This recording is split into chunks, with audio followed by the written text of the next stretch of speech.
Majelis Mengaji Media Dakwah Sunnah. Bismillahirrahmanirrahim. Assalamualaikum warahmatullahi wabarakatuh.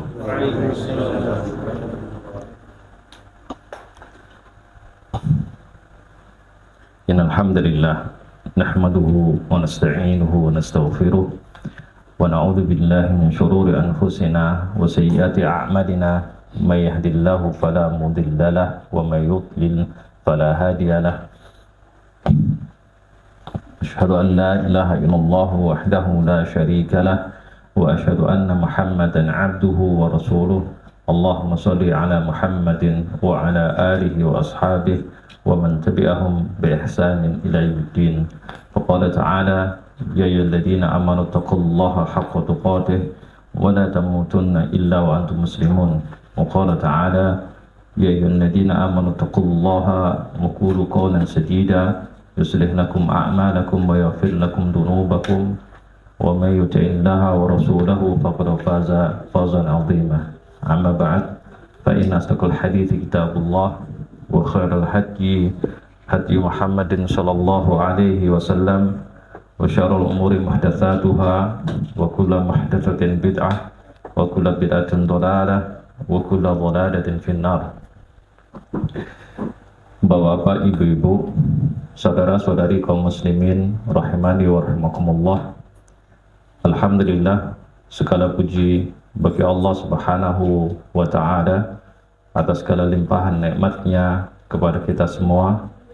Sore ini Allah Subhanahu wa ta'ala kembali mempertemukan kita di dalam majelis yang mulia untuk bersama-sama mempelajari hukum Allah Subhanahu wa ta'ala. Semoga Allah Subhanahu wa ta'ala memberikan kepada kita ilmu yang bermanfaat. Semoga Allah Subhanahu wa ta'ala menetapkan kita semua di atas as-siratul mustaqim. Kaum muslimin rahimani wa rahimakumullah, kita akan melanjutkan pelajaran kita di dalam baca kitab Bulughul Maram min Adlatil Ahkam yang disusun oleh Al-Hafidz Ibnu Hajar Al-Asqalani rahimahullah ta'ala. Masih pada kitab nikah, bab pernikahan. Setelah pada pertemuan yang lalu kita membahas tentang al-mahramat, wanita-wanita yang dilarang untuk dinikahi, maka sore ini kita akan membaca beberapa hadis yang terkait dengan asyurut fin nikah. Asyurut fin nikah, syarat-syarat yang dicantumkan atau diikutkan pada akad nikah. Apa perbedaannya dengan syarat sah nikah? Syarat sah nikah atau syartun nikah atau syurutun nikah itu adalah perkara yang wajib ada sebelum akad nikah. Kalau syarat itu tidak ada, maka tidak sah akadnya. Itu perbedaannya. Nah, kemarin kita sudah jelaskan syurutun nikah. Syarat sah nikah itu 4, yaitu yang pertama adanya calon pengantin baik laki maupun perempuan, kemudian adanya keridhaan dari kedua belah pihak, yaitu dari calon suami dan calon istri, kemudian yang ketiga adanya wali nikah, kemudian yang keempat adanya 2 orang saksi. Itu namanya syurutun nikah, syarat sah nikah. Adapun asyurut fin nikah, asyurut fin nikah itu adalah syarat-syarat atau perkara, ya, perkara yang dijadikan syarat tambahan, ya, di dalam akad nikah, dan ini bisa disepakati sebelum akad atau pada saat akad. Dipaham ya bedanya syarat sah sama syarat yang ditambahkan. Dua hal yang berbeda. Kalau syarat sah itu harus ada, tapi kalau asyurut bin nikah itu enggak mesti, ya. Karena dia adalah syarat tambahan.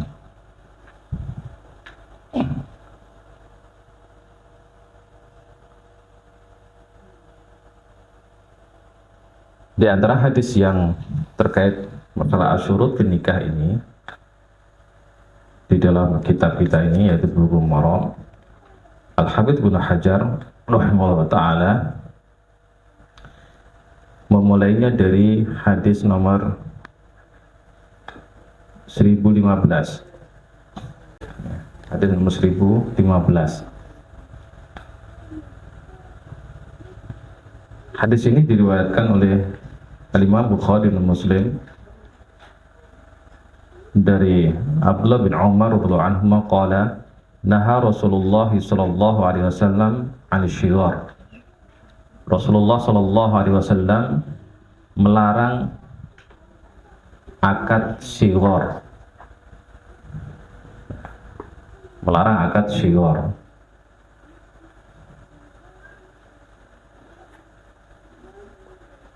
Shighar di dalam akad nikah itu merupakan salah satu asyurut bin nikah. Ada syarat tambahan di dalam akad nikah.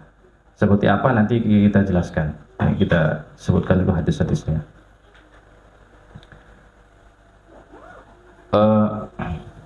Kemudian yang berikutnya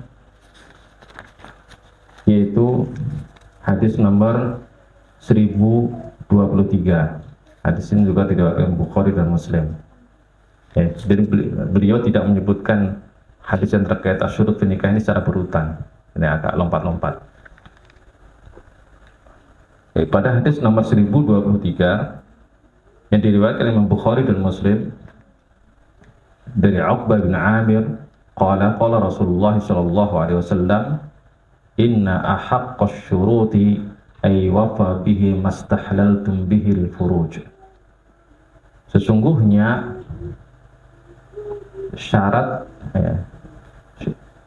syarat-syarat yang kalian sepakati yang paling pantas atau paling berhak untuk ditunaikan itu adalah syarat yang menyebabkan halalnya farji, syarat yang terkait dengan akad nikah.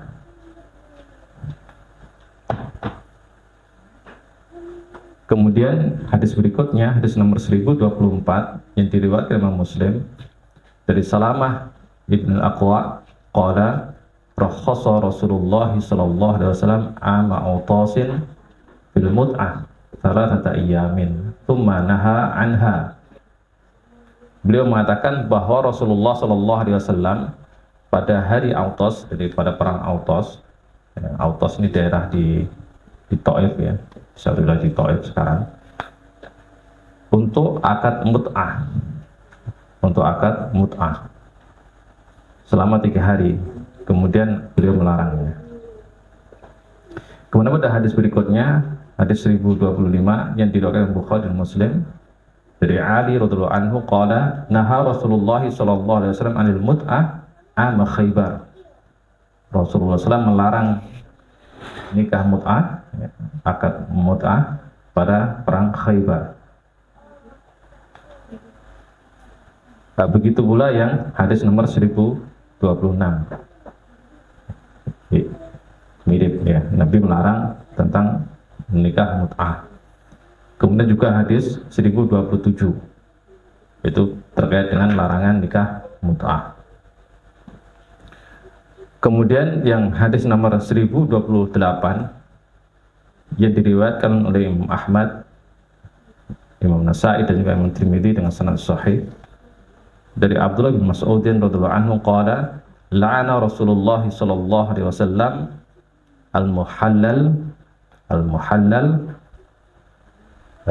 la'ana Rasulullah sallallahu alaihi wasallam al-muhallil wal muhallal lahu. Rasulullah melarang orang yang melakukan akad tahlil atau yang meminta.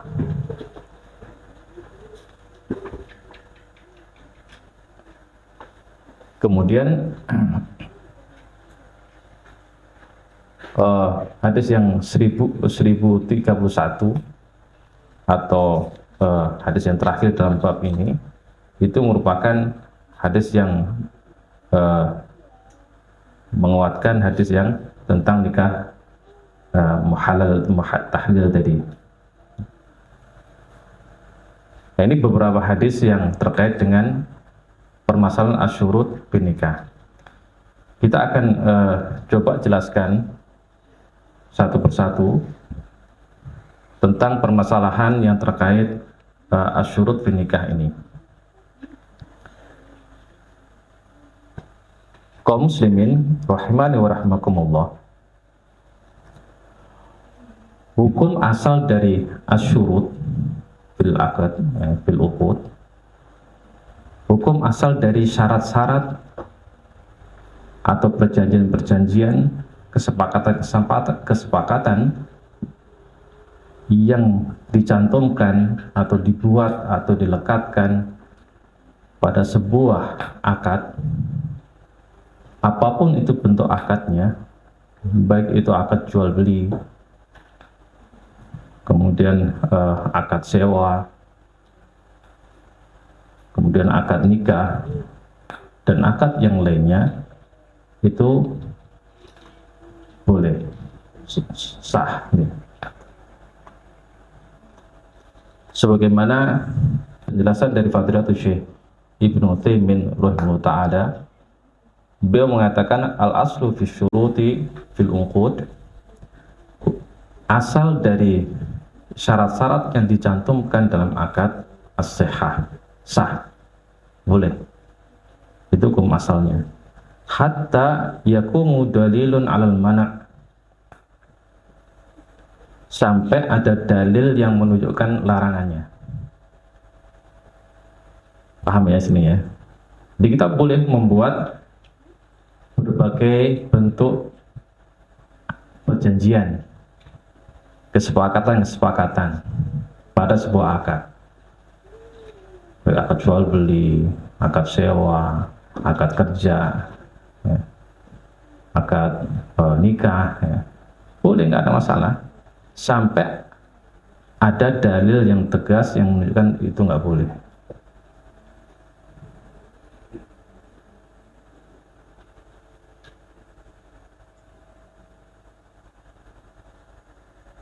Wadalilu ala hada umumul adillah alal wafa'i bil aqd. Dalil dari permasalahan ini adalah keumuman dari dalil yang menunjukkan kita harus menunaikan perjanjian, yaitu firman Allah Subhanahu wa ta'ala di dalam surah Al-Maidah ayat 1. Allah Subhanahu wa ta'ala mengatakan, ya ayyuhalladzina amanu aufu bil uqud. Wahai orang yang beriman, tunaikan apa? Akad, perjanjian kalian. Kemudian dalam surah Al-Isra ayat 34, Allah Subhanahu wa ta'ala mengatakan, wa aufu bil ahdi innal ahda kana mas'ula. Dan tunaikan perjanjian, karena setiap perjanjian itu akan dimintai pertanggungjawaban.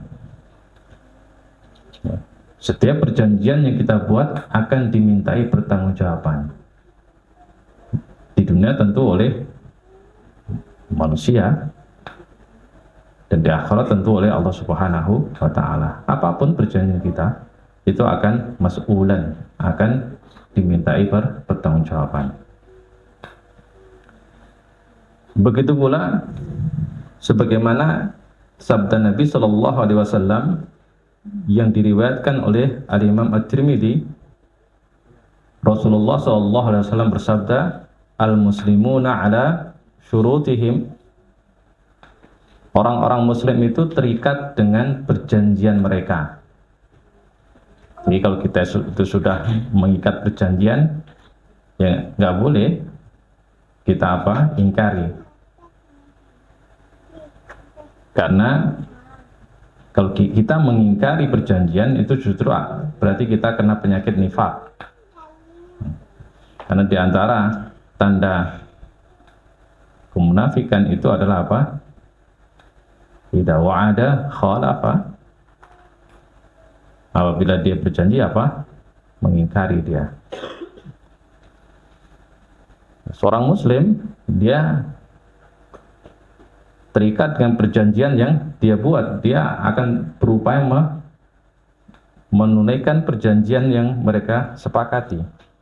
Illa syartan harrama halalan atau ahalla haraman, kecuali syarat yang mengharamkan sesuatu yang halal atau menghalalkan sesuatu yang haram.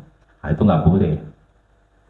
Nggak, walaupun sudah sepakati, kalau ternyata perjanjian itu melanggar syariat, ya harus ditinggalkan. Artinya apa? Hukum asalnya boleh, tapi kalau ada dalil atau petunjuk yang membuktikan perjanjian itu melanggar syariat, maka batal. Maka harus ditinggalkan.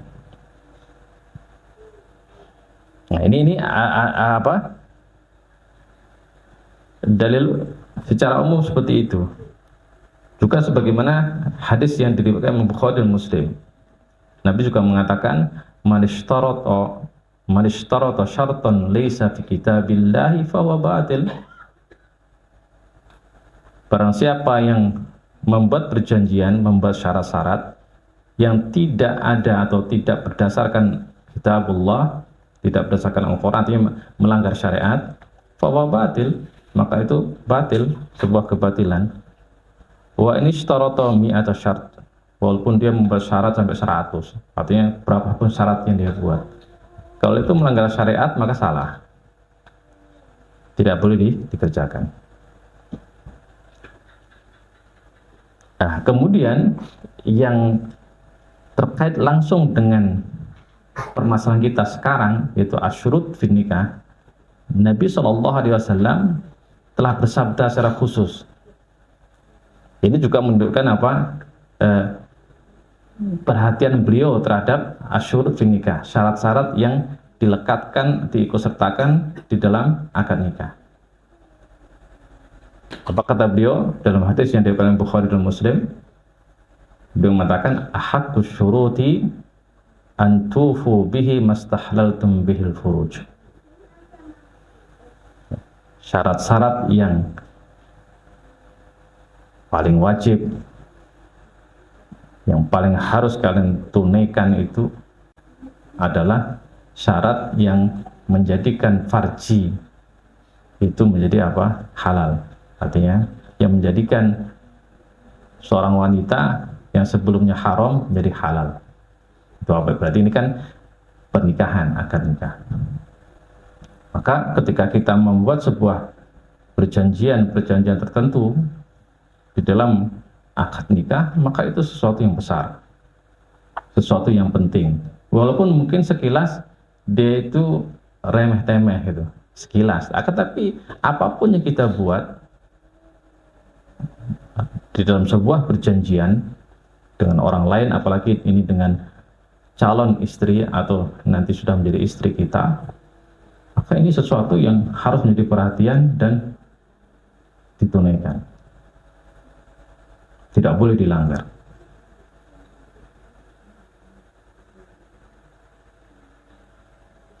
Nah, itu dalil umumnya seperti itu, sehingga hukum dari asyurut fi nikah itu boleh selama tidak melanggar syariat. Nah, kemudian para ulama menjelaskan kepada kita tentang macam-macam dari asyurut fi nikah ini.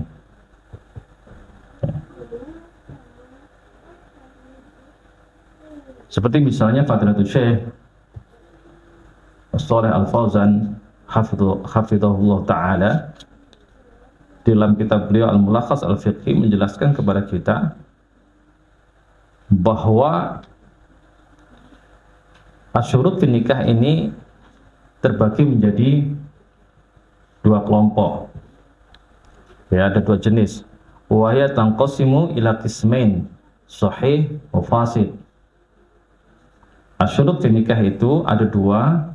Yang pertama sahih, benar. Kemudian yang kedua fasid, salah. Ada syarat yang dia itu benar, ada syarat yang dia itu salah.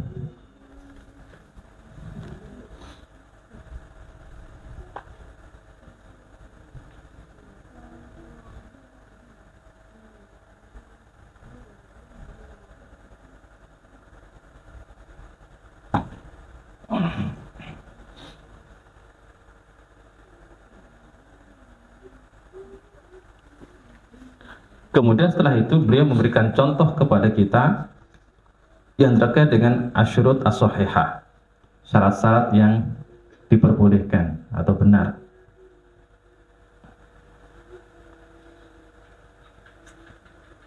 Beliau mengatakan,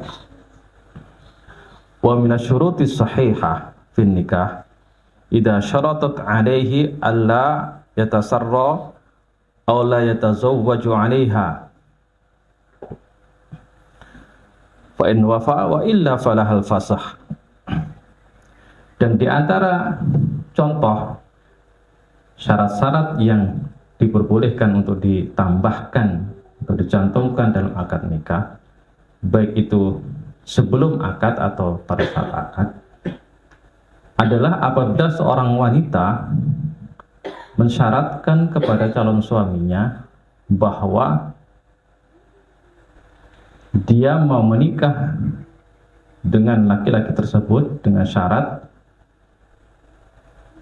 tidak mau dimadu. Itu boleh.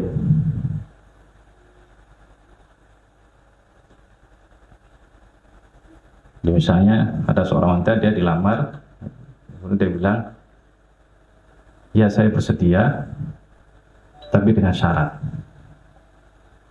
Apa itu?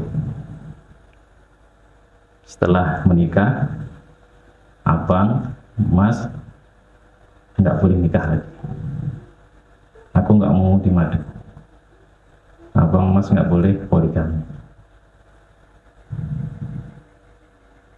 Wah, itu nggak nyunah dia.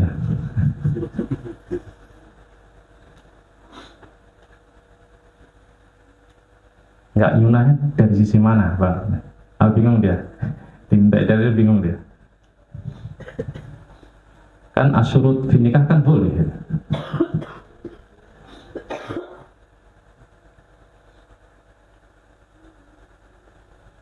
Ya memang boleh. Syarat itu boleh. Para ulama menyebutkan boleh.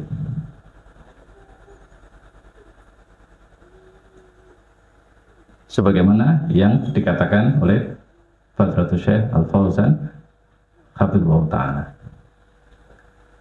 Kenapa? Memang nggak ada pelanggaran syariat.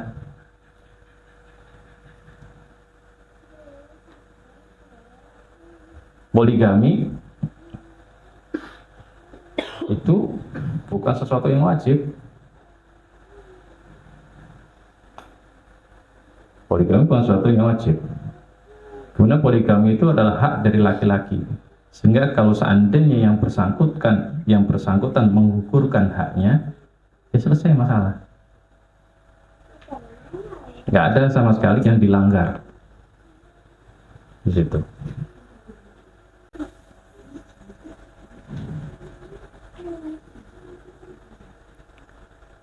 Nah, ini tentu syarat nggak diucapkan dalam akad kan, tapi di akad makanya bukan syurut nikah dia, bukan syarat nikah. Nggak mungkin misalnya saya nikahkan Anda dengan anak kandungku dengan mas kawin bla bla dengan syarat tidak boleh poligami. Nggak ada kayak gitu. Walaupun sebenarnya bisa, tapi nggak lazim.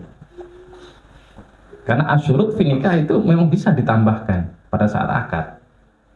Nah, umumnya seperti yang kita alami di masyarakat kita, yang menjadi standar dari KUA, itu kalau ada syarat tambahan atau asyurut fi nikah itu terpisah dia. Pembacaannya itu terpisah setelah akad. Apa itu? Sigot ta'liq. Sigot ta'liq itu sebenarnya juga salah satu contoh dari asyurut fi nikah. Makanya itu bukan bid'ah. Bukan bid'ah. Itu bagian dari asyurut fi nikah. Sehingga ya kita boleh menandatangani, membacanya, atau juga memilih tidak. Makanya biasanya kan Pak Kua itu kan menawarkan itu, mau dibaca, mau ditandatangani atau tidak.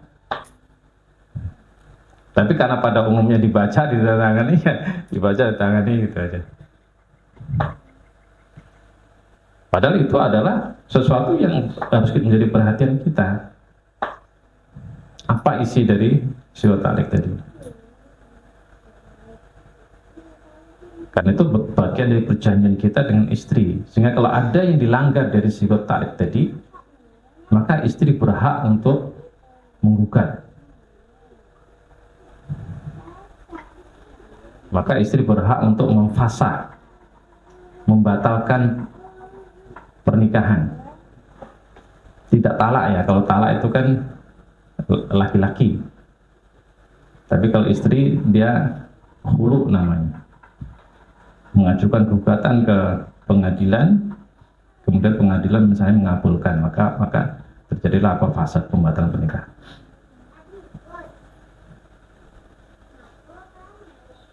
Itu kalau di sigot tarik itu seperti itu dia di kalimat terakhirnya itu, apabila istriku telah membayar iwat sebesar, kalau sekarang berapa? 10.000 atau berapa? 10.000.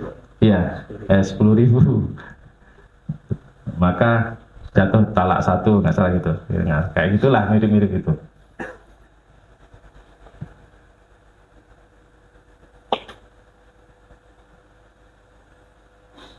Nah, berarti kita sudah dapat dua contoh ya kan. Jadi tidak dengan syarat tidak poligami. Kemudian contoh yang kedua sigot tarik tadi. Itu boleh. Kemudian contoh yang lain misalnya seperti yang dicontohkan oleh Al-Imam Ibnu Qudamah Al-Maqdisi rahimahullah ta'ala dalam kitab beliau Al-Mughni. Beliau mengatakan idza ishtarata laha alla yukhrijuha min dariha aw baladiha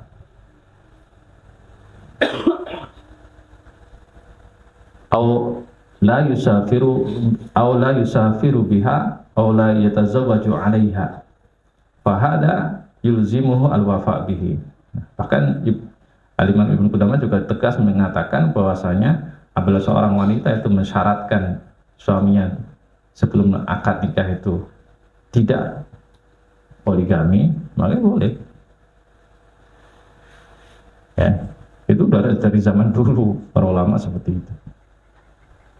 Nah, kemudian apalagi misalnya dia mensyaratkan bahwasanya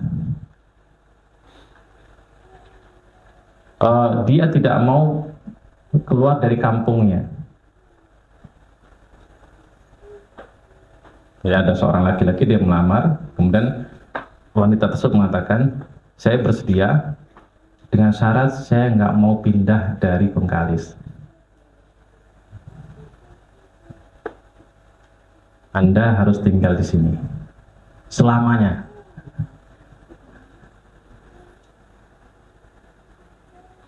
Boleh nggak? Boleh aja. Dan saya sering menemui yang seperti itu, tapi biasanya itu bukan dari yang anak perempuan, tapi biasanya dari orang tua yang seperti itu. Di syarat itu bisa, kadang memang terkadang dari orang tua. Ya, aku terima lamaran tapi dengan syarat kamu di sini tinggal. Kalau enggak, ya udah pergi sana. Gawat nih. Boleh nggak syarat seperti itu? Boleh. Tidak ada masalah gitu. Sehingga kalau suatu saat kemudian setelah 10 tahun misalnya qadar Allah ternyata dia pindah tugas, naik jabatan, pindah tugas. Wah, ini abang mau pindah nih deh ke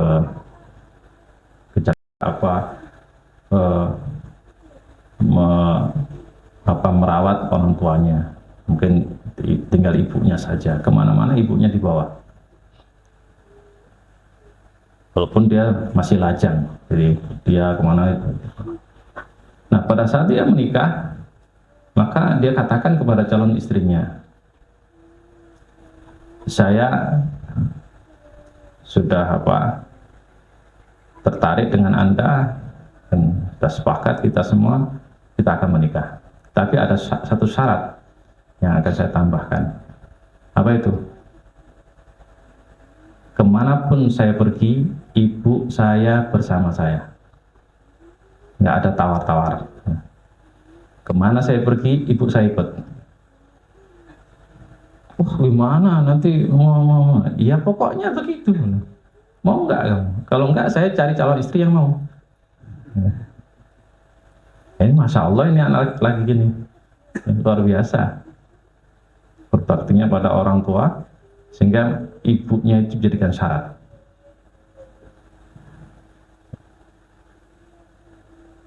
Ketika misalnya calon istri mengatakan iya siap, maka udah itu syarat yang harus dipenuhi.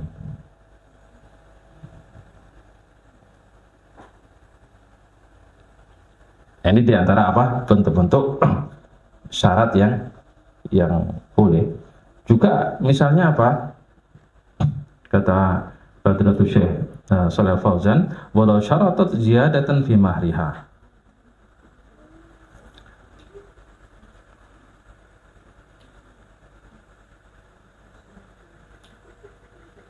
Atau juga kalau seandainya seorang wanita itu mensyaratkan mahar yang nggak biasa, yang nggak umum di kampungnya gitu. Misalnya kalau di masyarakatnya itu kan mungkin kayak kita mungkin itu dengan mahar seperangkat alat sholat dan sebentuk cincin emas tunai, kan umumnya kayak gitu biasanya. Dengan mahar satu mushaf Al-Quran dan seperangkat alat sholat dan sebentuk kalung emas tunai. Nah kayak gitu, biasanya kayak gitulah. Nah perempuan ini enggak, dia tahu calon suaminya ini kaya, dan dia ingin menguji calon suaminya ini dermawan atau kikir. Maka dia ajukan syarat, iya, gimana kita sudah sepakat? Ya sepakat sudah, pokoknya udah malah pengen cepat nikah lah pokoknya saya.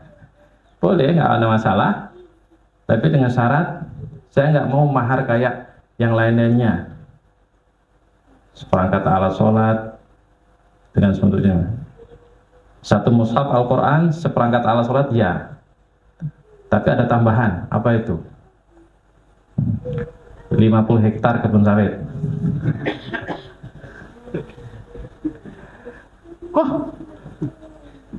Banyak kali gitu. Apa banyak kali? Kebunmu aja 100 hektar itu.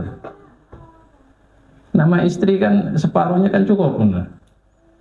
Itu punya aku tahu, kamu punya 100 hektar itu. Yang nggak tahu, nggak bisa. Dia nanti kan jadi setelah kamu nikah kan jadi milik kamu juga. Apanya jadi belum tentu. Setelah nikah belum tentu kamu kasih saya gitu. Pokoknya sebelum akad. Karena apa? Setelah akad otomatis mahar itu akan menjadi milik wanita tersebut. Walaupun setelah 1 jam cerai misalnya, nggak akan bisa balik gitu. Nggak akan bisa balik itu. Karena mahar itu adalah hak dari istri, walaupun hanya 1 menit, habis itu cerai. Nah ini berarti apa? Ada syarat tambahan yang nggak biasa. Apakah itu boleh? Kalau misalnya, ini wanita matre, ya enggak, itu udah boleh aja itu hak dari apa? Calon istri. Kalau nggak mau ya sudah, cari yang lain, selesai masalah kan. Tapi saya udah terlanjur sayang kan. Iya udah kalau sayang, ya kasihlah itu. Itu termasuk yang boleh, asyurut fi nikah yang boleh.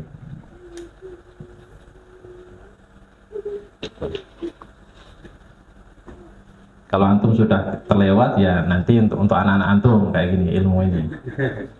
Jangan pula cepat-cepat antum praktekkan lagi. Antum misalnya punya anak perempuan terutama kan, Siapa punya anak perempuan banyak? Kayaknya banyak punya anak perempuan juga ya.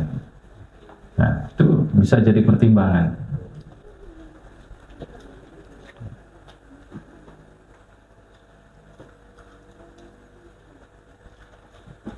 Nah, ini jenis yang pertama.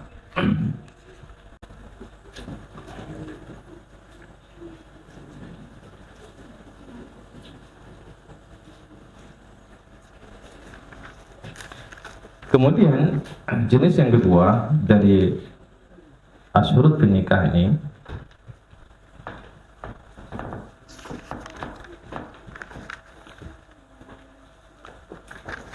yaitu asyurut al-fasidah. Syarat-syarat yang dia itu fasid, salah dia, rusak dia.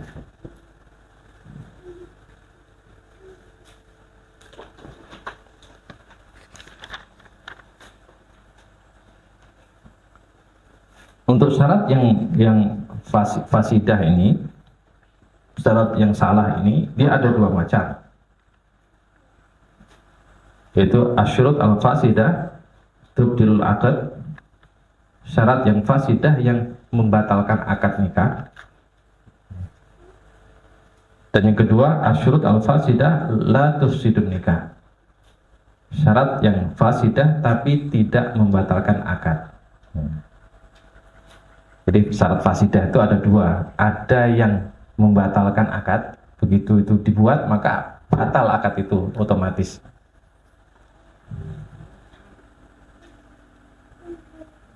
Dan yang kedua ada yang dia itu fasidah tapi tidak membatalkan, haram, kena dosa dia tapi tetap sah akad nikahnya.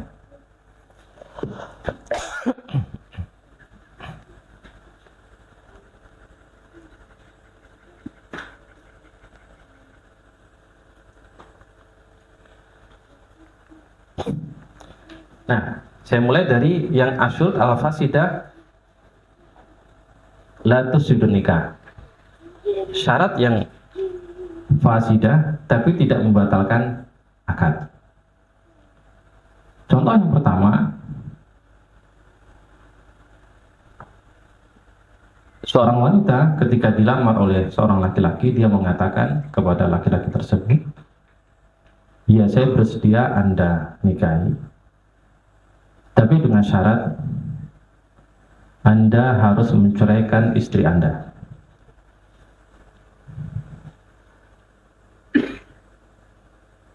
Berarti ceritanya ini berarti mau poligami sebenarnya kan? Nah. Atau itu yang bagus ya, yang poligami. Tapi atau yang selingkuh misalnya, yang nggak bagus berarti kan. Dan kasus ini banyak, Bapak Ibu. Ya. Kasus ini banyak, biasa diistilahkan masyarakat itu pelakor. Naudzubillah min dzalik. Jadi wanita ini usahakan seperti itu. Kalau itu dipenuhi, sah, akad itu akan sah. Misalnya laki-laki itu akan mencerai istrinya, kemudian dia nikah dengan wanita yang kedua tadi. Akad tersebut sah. Akad tersebut sah, tapi haram. Tapi haram sehingga ya kena dosa. Dan tentu ini sesuatu yang buruk. Bagaimana seseorang itu menyatukan antara sebuah kebaikan dan keburukan. Pernikahan adalah kebaikan. Menceraikan istri secara zalim itu keburukan.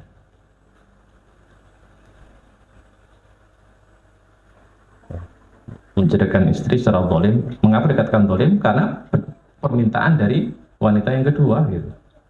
Sebenarnya dia nggak ada niat, tapi gara-gara ada wanita kedua, kemudian dia menceraikan istrinya. Zalim, dosa dia. Ya tentu pernikahan nggak berkah. Gitu. Tapi akad itu sah. Oleh karena itu ketika misalnya ada seorang wanita dia mensyaratkan seperti itu syarat yang haram dan tidak boleh dipenuhi. Ya. Tidak boleh dipenuhi. Gitu. Kok kayak gini ya, syaratnya, ya udah tinggalin aja. Berarti dia bukan wanita yang bagus.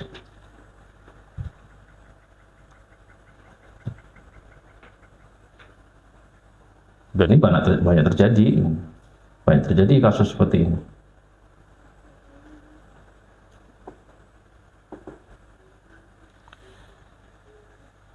Kemudian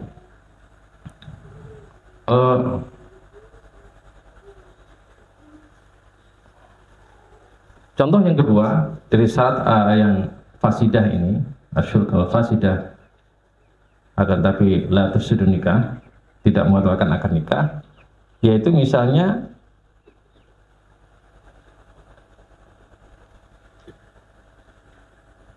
syarat ada nafkah.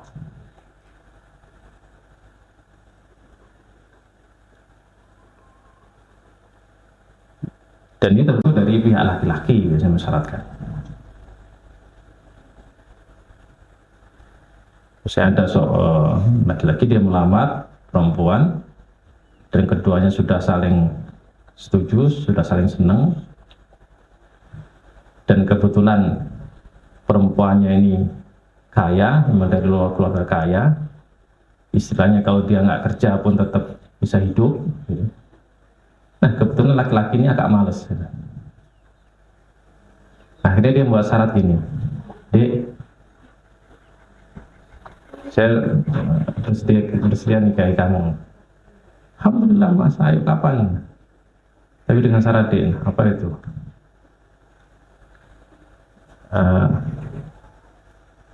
Nafkah keluarga nggak wajib ya. Nafkah keluarga cuma segini. Ya pokoknya kalau apa ada uang ya kasih, enggak kasih. Oh, enggak kayak gitulah. Namanya nafkah itu wajib, entah nanti dapat berapa. Enggak mau nanti saya terikat. Kita mau membingungkan. Ya pokoknya begitu deh. Ya. Nafkah keluarga nggak wajib bagi saya. Karena sudah seneng, ya udah terserah bang. Tertulislah, tertulis lagi. Ini kacau, memang ini laki-laki emang kacau banget. Pemalas betul dia, banci. Jadi kemudian akad, sah nggak akadnya? Sah, bapak ibu sah. Tetap aja akad itu sah gitu. Tapi haram itu syarat itu. Dosa itu laki-laki itu. Karena apa? Nafkah keluarga itu kewajiban dari laki-laki. Gimana mau kemudian dilimpahkan dia menghindar gitu.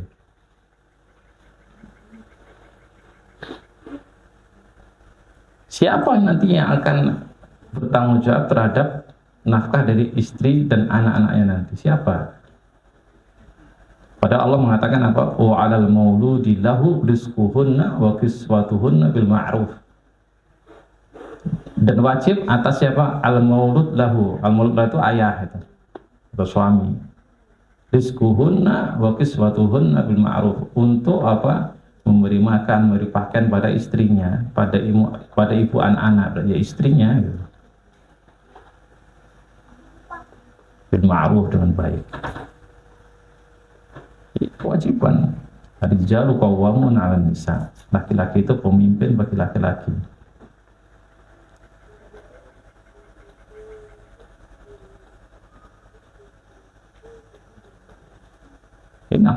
Nafkah keluarga itu kewajiban laki-laki, dan laki-laki ini mengukurkan dengan apa dia membuat syarat sebelum akad itu.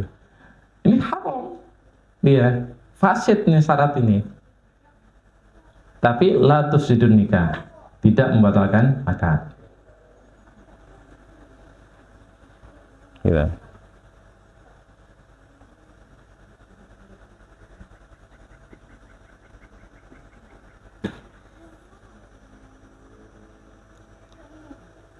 Dan yang lainnya, yang itu apa? melanggar syariat. Akan tapi pelanggarannya tidak sampai ada dalil tegas dari Nabi SAW bahwasanya itu membatalkan pernikahan.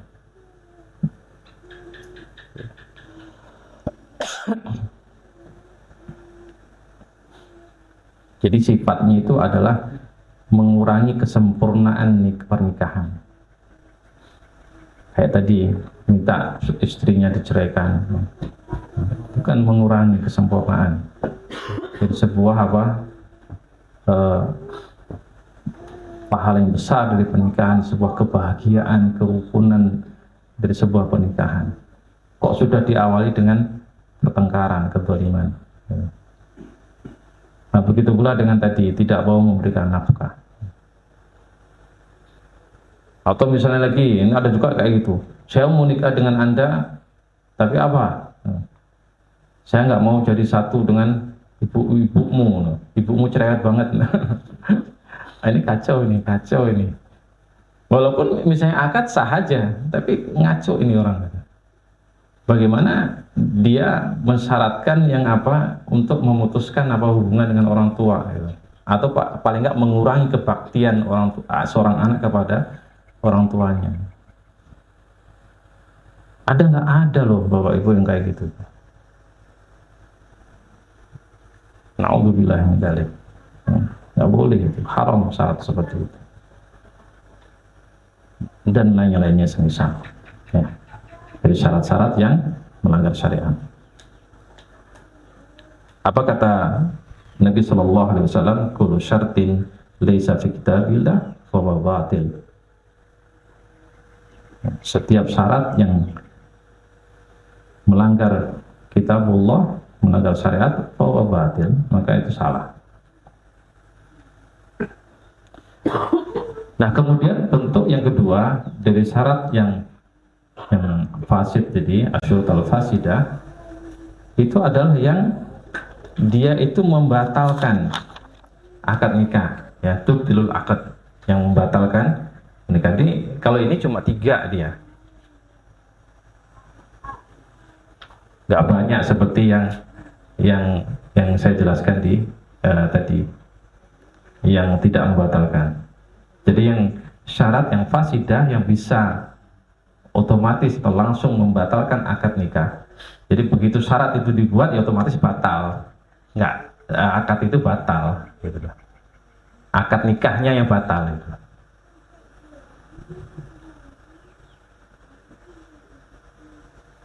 Sehingga kalau diteruskan ya zina namanya, gitu.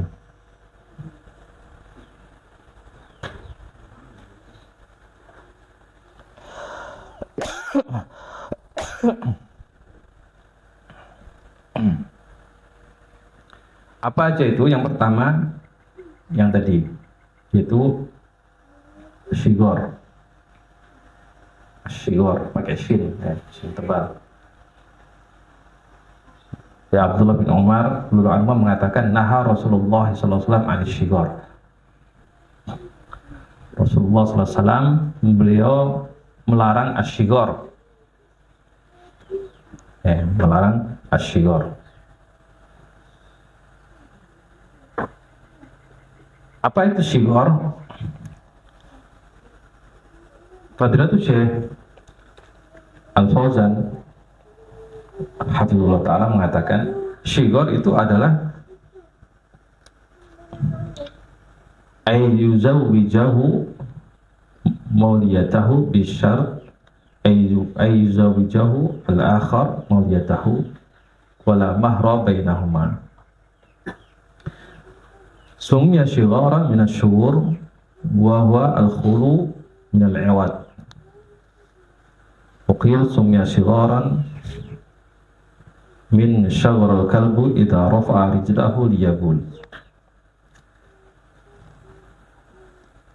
Syigor itu adalah akad syigor atau nikah syigor, itu adalah seorang laki-laki menikahkan wanita yang di bawah perwaliannya. Seorang laki-laki dia menikahkan wanita yang di bawah perwaliannya. Berarti bisa anak perempuannya, saudara perempuannya, bibinya, dan seterusnya. Dari apa? Wanita-wanita yang di bawah perwalian dia. Seorang laki-laki menikahkan wanita yang berada di bawah perwalian dia, mauliyah itu berarti wanita yang di bawah perwalian dia. Bisyarat, dengan syarat laki-laki yang dinikahkan tadi, menantunya berarti, menikahkan dia dengan wanita yang di bawah perwalian dia tanpa mahar. Jadi perempuan mereka dijadikan apa? Barter. Di barter itu. Dan di zaman dulu biasa yang seperti itu, di zaman jahiliyah. Misalnya, si A punya adik perempuan, si B juga punya adik perempuan. Kebetulan ayah mereka pun sudah meninggal semua. Ya, paham ya sini ya? Sehingga siapa wali nikah dari kedua anak perempuan tadi? Ya, abangnya, ya. Yaitu apa? A dan B. A, sekali lagi, A dan B dia punya adik perempuan. Ayah mereka sudah meninggal semua, sehingga perwalian jatuh kepada A dan B. Kebetulan A dan B ini kawan dekat, ya, sering main sebagainya. Ya namanya kawan, kadang dia main ke rumah dan sebagainya. Lama-lama A tertarik pada adik si B. Begitu pula sebaliknya, B tertarik pada adik si A. Pada diam, tapi lama-lama A nggak tahan. Nah, akhirnya datang kepada si B. B, sini. Apa? Kamu sahabatku ya? Oh iya, friend pokoknya. Apa bro? Pokoknya. Udah terus terang aja. Padahal dia dak-dikduk juga. Apa boleh dia ini ngomong apa? Kita kan sudah cukup umur ini nikah nih. Nah. Udah umur 25 kita. Sudah PNS. Kamu jadi lurah. Saya jadi sekretaris camat. Anak-anak apa itu yang sekolah pemerintahan kan rata-rata cepet tuh. Nah, jadi ini gimana? Terus apa maksudmu? Mau saya carikan ya? Gak usah carikan, saya udah dapat. Jadi saya mau sama adikmu. Oh, nanti otaknya udah mikir udah B nih. Kamu tahu saya pun pengen sama adikmu padahal. Gitu. Akhirnya boleh kan? Ya coba tanya. Nah, ternyata adik si B mau. Oke, adikku mau. Tapi dengan syarat. Apa pula syarat lagi? Nah, saya juga mau sama adikmu. Nah. Kamu memang. Nah. Ya udah, kalau gitu udah kita nikahkan. Nanti di hari yang sama, biar hemat nggak usah pakai mahar ya. Nggak usah pakai mahar itu. Ya pokoknya tukar-tukaran itu aja. Sehingga waktu akadnya dia kata, wahai B, ya saya nikahkan adik kandungku Fulanah binti Fulan kepadamu tanpa mahar. Saya terima nikahnya tanpa mahar. Dan sebaliknya begitu. Wahai A, saya nikahkan kamu dengan adik kandungku Fulanah binti Fulan tanpa mahar. Maka yang seperti ini nggak sah.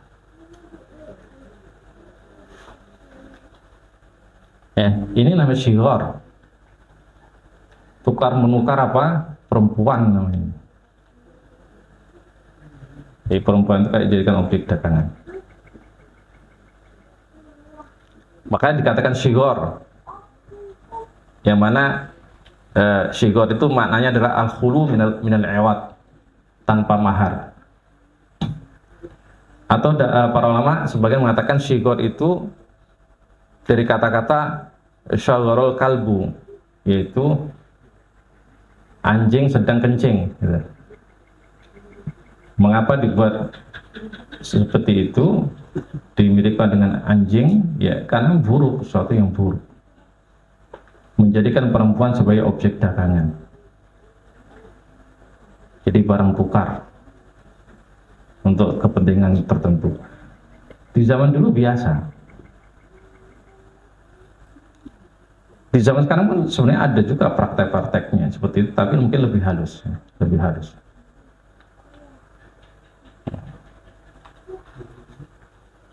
Makanya para ulama berselisih pendapat tentang bagaimana kalau syigor ini dalam prakteknya dia ada maharnya.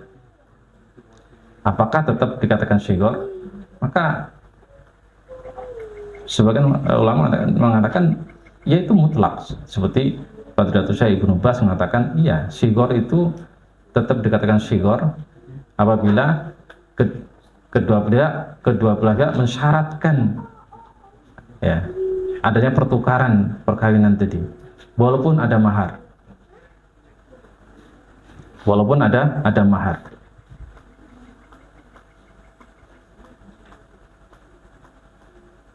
Yang penting ada apa bentuk pertukaran di situ, pertukaran wanita yang di bawah perwaliannya.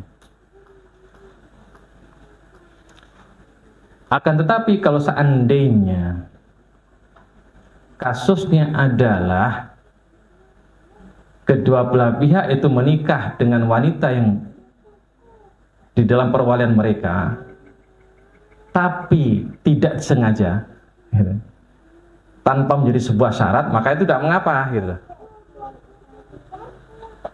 Contoh tetap A B tadi, A punya adik perempuan, B punya adik perempuan.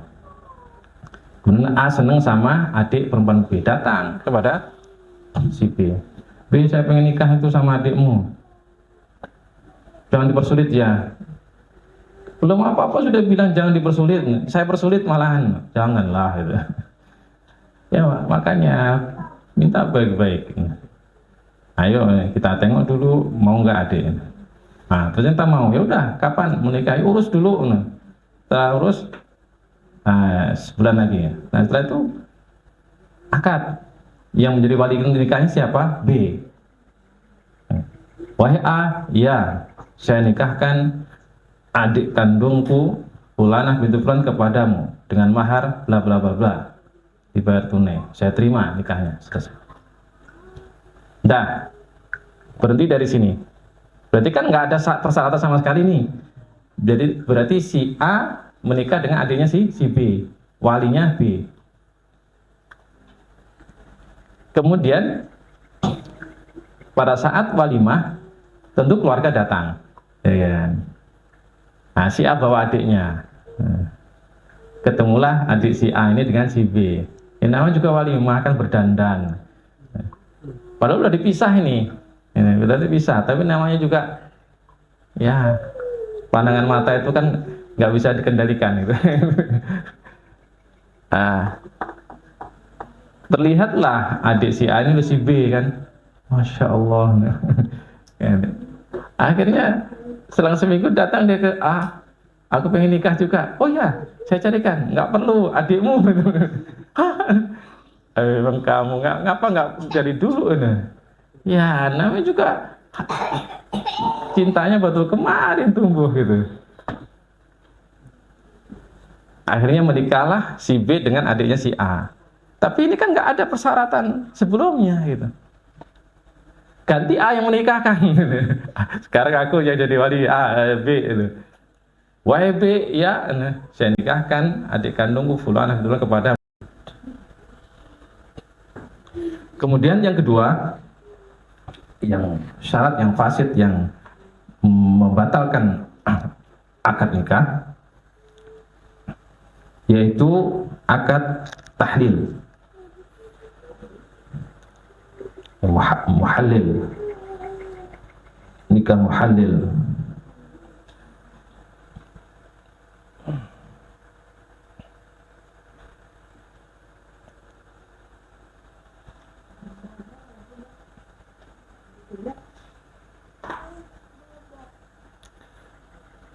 nikah atau akad tahlil ini latar belakangnya itu sebenarnya terkait dengan talak. Terkait dengan talak sebenarnya. Di dalam syariat Islam, Allah Subhanahu wa Ta'ala membatasi talak itu 3. Talak 1 rujuk, talak 2 rujuk, talak 3 nggak boleh rujuk. Nah, itu. Dalam rangka untuk melindungi hak perempuan supaya tidak dipermainkan oleh laki-laki. Makanya Allah mengatakan dalam surah Al-Baqarah ayat 229, at-talaqu marratan fa imsakun bi ma'rufin aw tasrihun bi ihsan. Talak itu ada dua kali. Ya, talak itu 2 kali. Kamu rujuk atau cerai secara baik-baik. Rujuknya baik-baik, cerainya pun baik-baik. Fa in talaqaha fala tahillu lahu min ba'du hatta tankiha zawjan ghairah. Kemudian pada ayat 230 Allah mengatakan apabila kemudian setelah 2 kali talak mentalak lagi dari talak 3, fala tahillu lahu min ba'du hatta tankiha zawjan ghairah. Maka perempuan tadi, ya, istri tadi tidak halal lagi bagi suaminya sampai istri tersebut, ya, yang sudah jadi mantan, ya, itu menikah dengan laki-laki lain dengan wajar, bukan apa, bukan bohong-bohongan.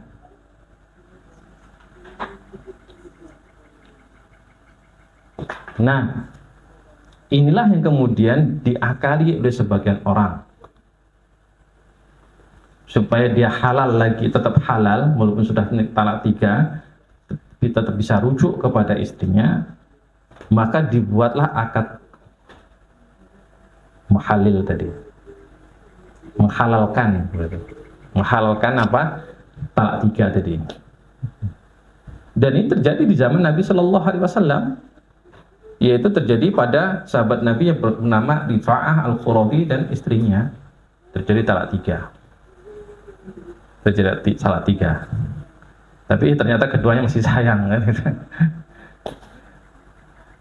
Nah, kemudian istri dari Rifa'ah menikah.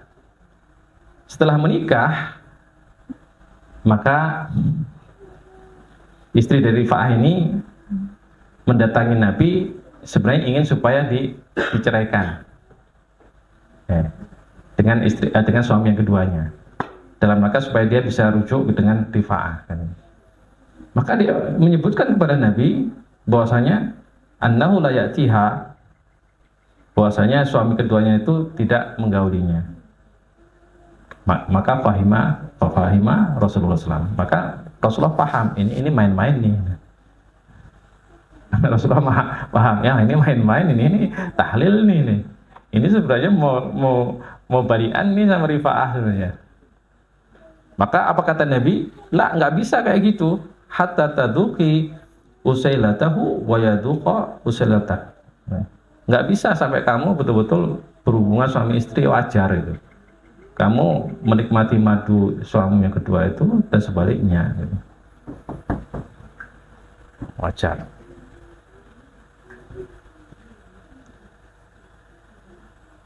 Dan Nabi Shallallahu Alaihi Wasallam melaknat perbuatan ini. La'ana Rasulullah SAW al-muhallil wal-muhallal lahu. Rasulullah melaknat muhallil, orang yang melakukan akad tahlil, atau muhallal lahu, yang meminta. Dan Nabi juga mengatakan apa? Ala ukhbirukum bitisil musta'ar. Maukah kalian aku beritahu tentang atis al-musta'ar, domba jantan sewaan?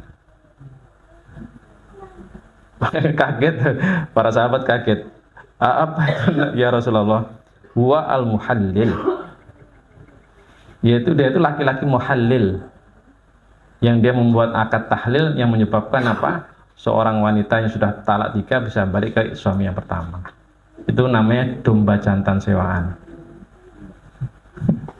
Buruk banget, maksudnya dicamakan dengan domba jantan gitu kan. Dan kata-kata la'ana, ya, setiap hal yang di situ ada kata-kata laknat berarti itu kabair, dosa besar. Ya, itu dosa besar. Mengapa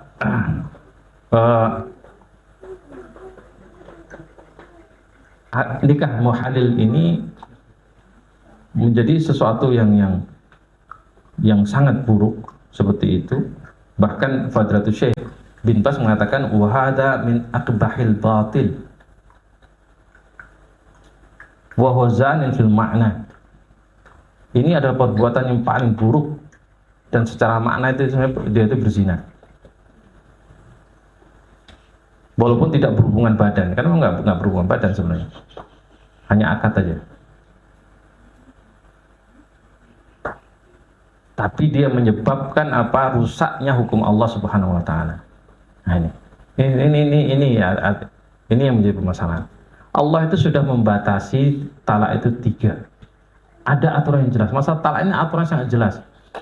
At-talaqu marratan fa in talaqaha fala tahillu min ba'd hatta tankiha zawjan ghairah. Itu sangat jelas itu. Nah, ini diakal-akalin. Kayak wajar kalau seandainya Allah ancam dengan laknat, masukkan ke kabair, itu yang buruk. Kan akan merusak hukum. Akan membuat apa? Kesenang-senangan. Maka segala bentuk model tahlil itu haram, nggak boleh. Baik itu dengan diminta atau tidak diminta. Contoh diminta ya tadi, disewa dia. Misalnya ada si A, dia mentalak 3 istrinya. Setelah talak 3 baru nampak cantiknya istri. Baru nampak lembutnya istrinya, ya Allah. Biasanya kadang yang kayak gini ini malah yang ngerti syariat tuh memang biasanya. Kalau yang nggak ngerti syariat kan nggak peduli yang kayak gitu. Nyesel dia kan. Jadi akhirnya, wah gimana caranya nih, rindu banget sama istri ini. Udah talak 3 bulan. Akhirnya berunding lah sama mantan istrinya, gimana dia nih? Kamu rindu nggak? Iya bang. Jadi udah nyewa orang aja lah untuk pura-pura akad. Lah nanti kalau ketahuan Pak KUA, gampang itu. Sewa. Kalau dia kasih 15 juta paling sudah mau dia. Nah, carilah dia, Fulan, mau kamu bantuku apa itu? Saya udah talak 3 nih. Pura-pura apa? Akad dengan istriku itu. Wah, nggak mau. Mau uang nggak? Iyalah ada. Berapa? 15. Oke, 15. Berapa lama? 2 minggu aja, habis itu cerai. Jangan sentuh ya. Aman-aman. Nikah. Memang betul-betul nikah. Dan istri tadi sudah keluar apa? Surat cerainya juga. Resmi, betul resmi dari pengadilan diurus. Resmi sudah ada surat cerainya dari pengadilan.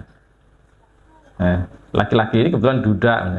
Terus akan resmi, akan keluar buku nikahnya. Setelah sebulan cerai. Setelah cerai keluar apa? Surat cerainya lagi, nikah lagi sama mantan suaminya tadi, si A. Haram, ini haram. Inilah namanya muhalil. Itulah namanya atis al-musta'an, domba jantan sewaan.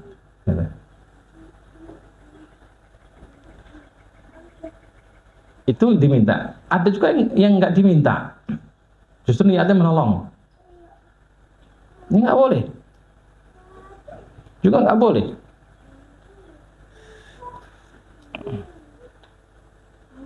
Jadi semua bentuk nggak boleh.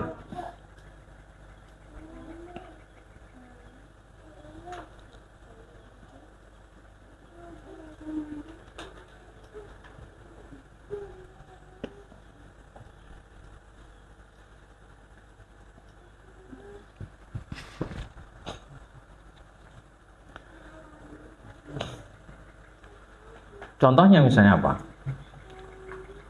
Contohnya misalnya si A ini, ya, dia talak 3 ini, mentalak istrinya 3 kali. Setelah talak 3 kayak tadi, dia rindu sama istrinya, dah seminggu itu nangis saja, ingat sama istrinya. Nah, datanglah si B kawannya, apalah kamu cengeng kalian? Iya aku rindu. Kalau lihat kawannya nangis kayak gitu, si B itu akhirnya apa? Merasa kasihan.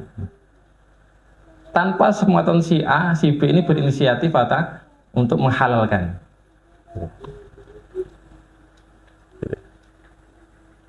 Maka dia kontak mantan istrinya tadi.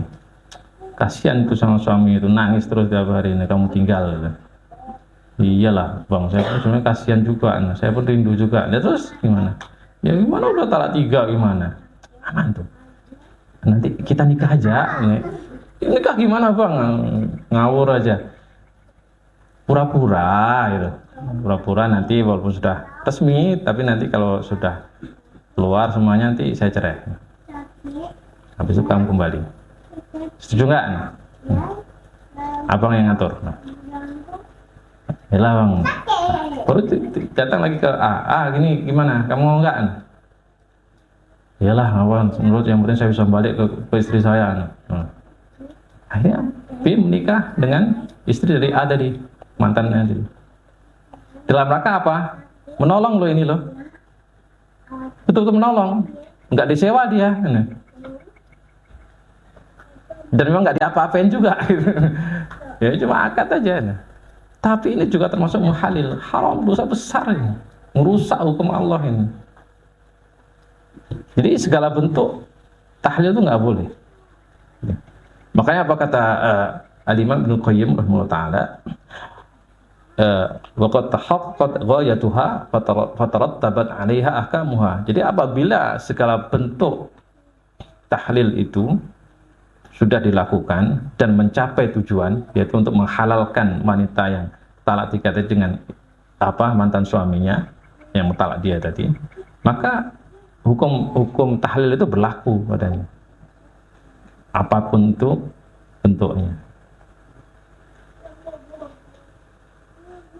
Nah, kemudian itu yang kedua. Kemudian yang ketiga, di antara syarat yang fasidah yang merusak akad itu adalah akad mut'ah, nikah mut'ah.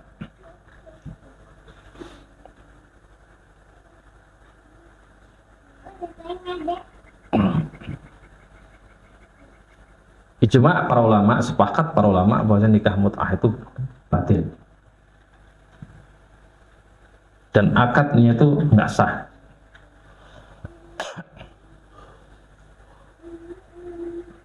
Karena Rasulullah SAW telah mengharamkan untuk selamanya, seperti dalam hadis yang saya baca tadi.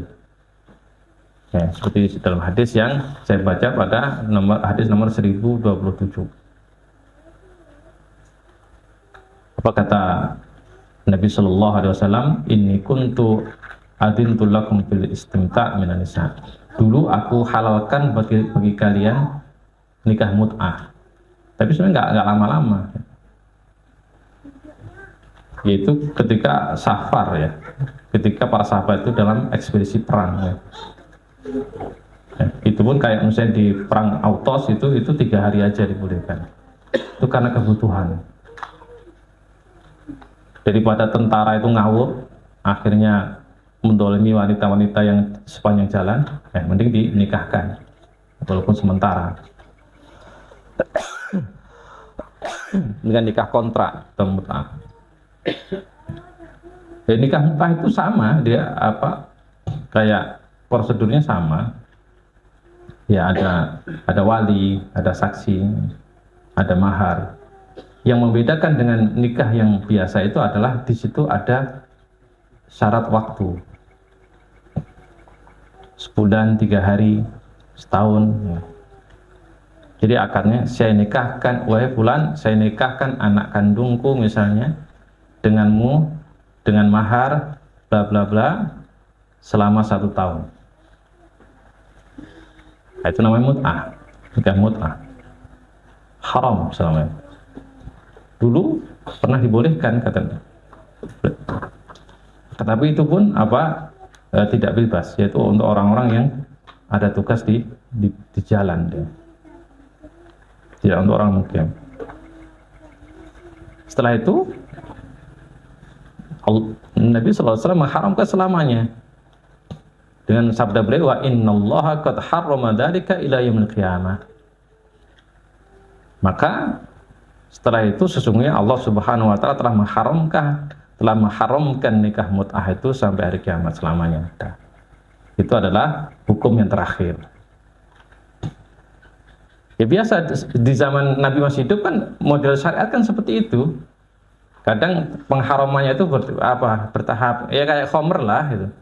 Apa langsung haram? Enggak itu. Khamr itu pertama disebut ada manfaat, ada madorot.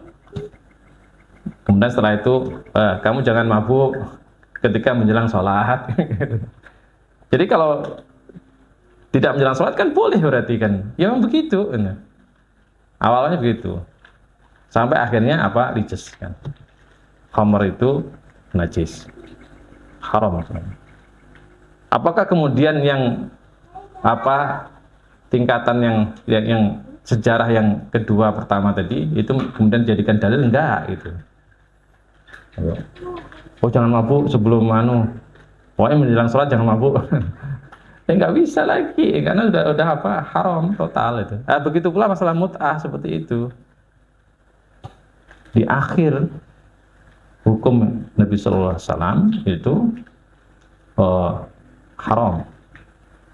Dan kaum muslimin sepakat, ya, kaum muslimin sepakat tentang haramnya nikah mut'ah ini, kecuali orang-orang Rafidhah, Syiah Rafidhah, bahkan menjadikan mut'ah itu sebagai salah satu ciri mereka, ya, didukung dengan dalil palsu yang memberikan pahala sekian, pahala yang begini kepada orang yang mut'ah.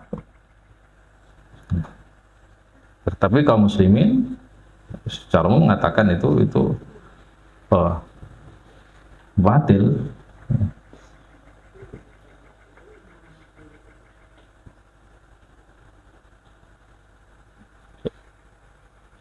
Sehingga apabila ada seseorang dia menggunakan akad mut'ah dalam pernikahan, maka batal pernikahan itu. Dan itu sebagai kaum muslimin melakukan loh, ya. Sebagai kaum muslimin melakukan ya, seperti itu. Dan justru yang melakukan ini justru orang-orang yang ngerti agama gitu. Kalau orang yang nggak ngerti kan ngapain pula kayak gitu, mau dia langsung-langsungan aja ke pelacur dan sebagainya kan gitu. Justru orang yang ngerti agama gitu, ngerti hukum gitu. Tapi diakali hukum tersebut. Maka kalau kita lihat ya, kalau kita lihat dari syarat-syarat yang batil ini, ya, syarat-syarat yang batil ini, syarat yang kedua dan ketiga itu pelanggarannya? Ngakali hukum, mengakal-ngakali dia. Maka hukuman orang yang merusak hukum itu berat di dalam Islam. Orang yang mengerti hukum kemudian mengakali hukum, merusak hukum, itu berat hukumannya, dosa besar ya. Wallahu a'lam bishawab. Ya, ini penjelasan terkait asyurut nikah, syarat-syarat tambahan di dalam akad nikah yang hukum asalnya adalah sahih, boleh, selama tidak ada dalil yang menunjukkan haramnya.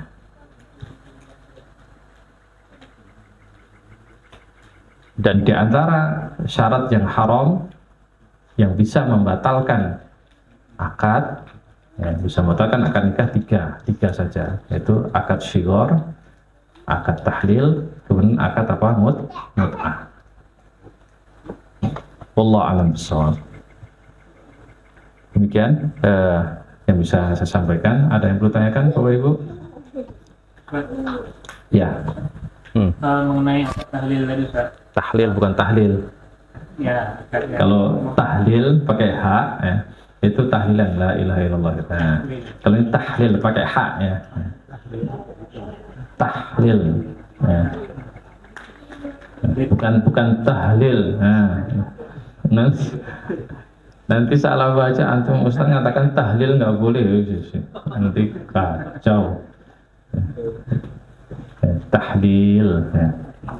muhallil kan, halala yuhallilu tahlilan, muhallil ya, tahlil. Ya. Nah. Jadi berkenaan akad tahlil. Jadi awalnya kan dia ingin berpura-pura menikah, tapi setelah akad ternyata dia melanjutkan mengubah niatnya gitu untuk berumah tangga dengan benar. Gimana, Pak? Ya, akadnya itu batil, akadnya itu sudah nggak sah. Sehingga kalau dia mau melanjutkan ya akad lagi gitu. Nah, karena akad tahlil itu nggak sah gitu. Akad itu nggak sah. Akad itu, jadi akad tahlil itu apa?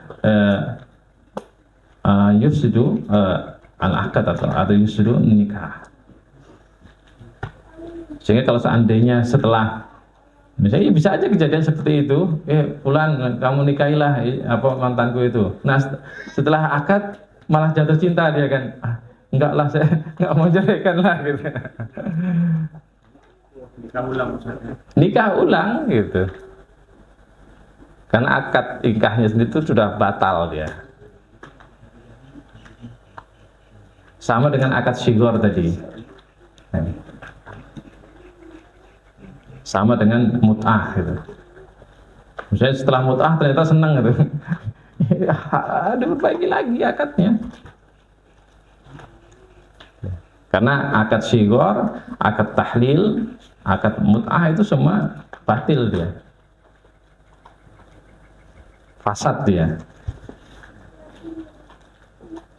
Wallahu a'lam. Ya. Assalamualaikum warahmatullahi wabarakatuh. Waalaikumsalam warahmatullahi wabarakatuh. Melanjutkan dari pertanyaan Mas Dirham tadi, terkaitnya nikah muhadil ini kan persoalan talak sah.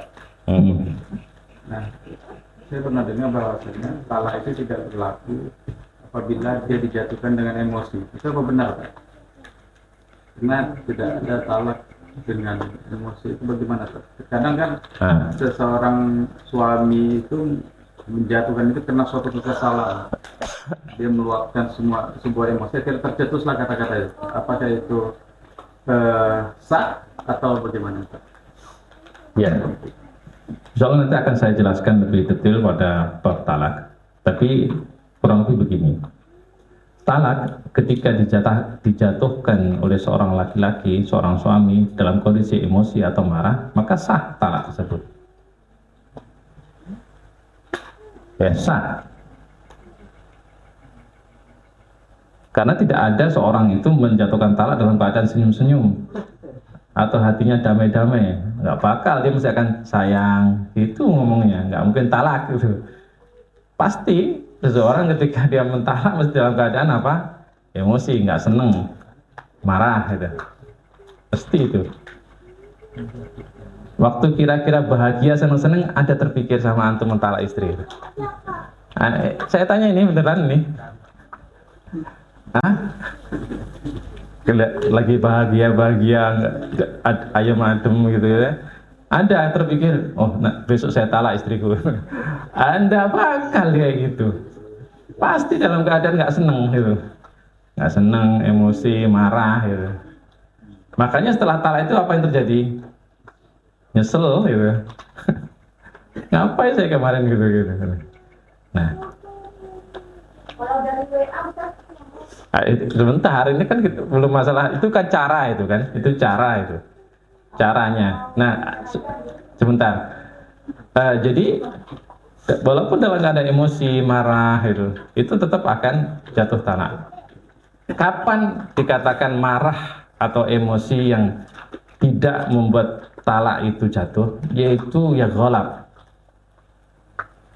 Kalap istilahnya orang. Jadi kalap itu kan dari bahasa Arab juga, ghalab kan. Yaitu marah yang membuat seseorang itu tidak tahu dirinya sendiri.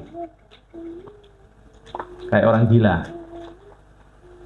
Kira-kira seorang itu ketika mentalak istrinya ada yang sampai kayak gitu? Ya, mungkin ada tapi jarang. Sangat jarang orang mentalak istrinya, dia nggak tahu apa yang dia ucapkan atau gila kayak macam lah gitu. Dalam kali kalap. Rata-rata sadar, walaupun marah tapi dia masih sadar. Dia tahu siapa dirinya, tahu siapa yang di hadapan dia. Gitu. Bahkan dia sudah mikir-mikir, nanti setelah saya talak dia, saya akan nikah sama fulanah gitu. Udah ada rancangan bahkan di kepalanya gitu. Nah ini itu apa secara singkatnya seperti itu. Jadi tetap jatuh talak. Kecuali kalau memang marahnya, emosinya itu sampai membuat dia lupa dirinya sendiri, itu lu nggak tahu dia, atau kalap ya, tentang keifiyahnya, wasilahnya, ya bisa langsung, bisa melalui peran apapun, bisa melalui tulisan, surat, baik surat yang kertas atau elektronik. Elektronik macam-macam, bisa WA, Telegram, bisa email, bisa telepon, bisa video call, terserah, pokoknya yang penting nyampe itu. Atau dengan apa, perantara. Kurir. Ya, kurir. Sini apa? Kamu jadi wakilku. Wakil apa pula? Tolong talakkan istriku. Wah, nggak mau saya. Tapi kalau kamu bilang tolong sampaikan sayang, itu mau saya itu. Masa nyuruh saya talak, saya bisa ditampar nanti sama istrimu. Istrimu kejam, istrimu itu.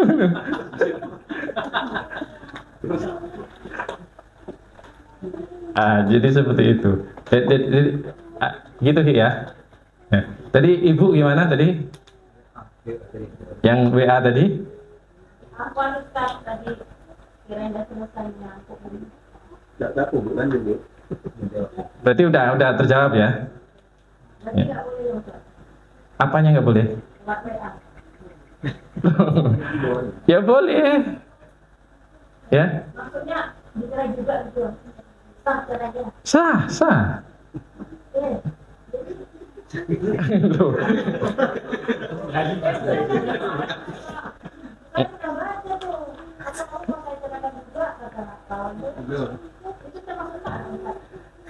Oh, ini berarti ini kan sebenarnya bukan itu. Gini loh, ini urut gitu saya pelan-pelan saya urut ya. Satu, talak itu tetap jatuh walaupun diucapkan dalam emosi, dalam marah, ya. Kecuali marahnya itu sampai laki-laki tersebut itu nggak tahu dirinya siapa, kalap gitu loh. Nah itu baru yang namanya nggak jatuh. Gitu. Tapi jarang orang kayak gitu. Ya paham ya ini ya. Kemudian yang kedua, ya talak itu bisa disampaikan dengan berbagai macam cara. Bisa secara langsung di hadapan istrinya. Kamu talak saya. Kok kamu talak saya? Saya talak kamu. Betul balik. Saya talak kamu. Nah, itu langsung berarti kan ngadep. Atau misalnya lewat perantara. Kepada misalnya, Bang, sampaikan ke adikmu. Saya talak satu dia. Berarti pakai perantara abangnya. Jatuh. Atau lihat WA nih. Assalamualaikum. Dek, mulai hari ini saya talak satu kamu. Jatuh talak itu. Walaupun lewat WA misalnya. Tapi kalimatnya memang tegas, talak, cerai, aku pisahkan kamu. Seperti itu. Tapi kalau kalimatnya itu tidak jelas, muhtamal, maka harus ditanya. Gitu loh. Misalnya, Dek, pulanglah kamu ke orang tuamu. Nah. Ini kan nggak jelas ini. Apa maksudnya? Atau mau kamu saya cerai, itu kan bukan talak namanya memang. Itu kan baru permintaan kan, ancaman atau apa tawaran kan tuh.